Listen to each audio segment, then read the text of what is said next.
ጊዜን መሳደብ የጊዜ ባለቤት የሆነውን አላህን መሳደብ ነው። አንድ ሰው ምን አይነት መጥፎ ጊዜ መጣ ምን አይነት የተረገመ ዘመን ላይ ነን ያለ ነው ካለ ተሳድቧል። የዘመን መጥፎ የዘመን እርግማን የለውም። የሚያመሸውም የሚያነጋውም የሚያገለባብጠው አላህ ነው። ጊዜን መሳደብ ማለት ሰሪውን አላህን እንደመሳደብ ነው። ወአነ الدهر እኔ ነኝ ዘመን ጊዜ ሲል አላህ ምን ማለት ነው? ቢየዲ الامر ነገሩ ሁሉ በእጄ ነው። እቀልቡ الليل والنهار ቀንን ሌሊትን ማገለባብጠው እኔ ነኝ ያለው። በዘመን ውስጥ መጥፎ ሰዎችን ካየን መጥፎ ሰዎች ያሉበት ዘመን መጣ እንላለን እንጂ መጥፎ ዘመን መጣ ብለን መጥፎነትን ወደ ዘመን ማስጠጋት ስተት ነው። ጊዜው ምንም አላደረገንም ይመሻል ይነጋል። በጊዜው ውስጥ ግን ምን ገለባበጠው እኛ ነን። ትላንት ጥሩ ሰው የነበርነው ዛሬ ክፉል እንሆን እንችላለን።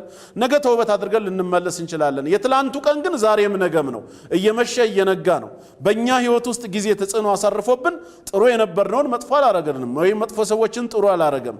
ስለዚህ ጊዜን መሳደብ የጊዜን ባለቤት አላህን መሳደብ ነው። ያያችሁት ህንጻ ባያምራችሁ የህንጻው አሰራር ቢያስቀይም ህንጻውን አትተቹትም። መሐንዲሱን ወይ አርኪቴክቸሩን ነው አይደል ምንነቅፈው? ምን አይነት ደካማ መሐንዲስ ነው እንደዚህ አይነት ህንጻ የሚሰራው ልትሉ ትችላላችሁ። ህንጻውን መስደብ በተዘዋዋሪ መሐንዲሱን መናገር ነው። ጊዜን መስደብ ጊዜን የሚያገለባብጠውን ጌታ አላህን መሳደብ ስለሆነ አዛ ማድረግ ነው። አላህን ማወክ ነው። እንጠንቀቅ ጊዜን ከመሳደብ። ምናልባት ዛሬ መጥፎ ሰዎች የበዙበት ዘመን ላይ ነን። ትክክል ነው። ድሮ ጥሩ ሰዎች በዝተው ነበር። ነገር ግን የድሮውም ጊዜ ነው የዛሬውም ጊዜ ነው።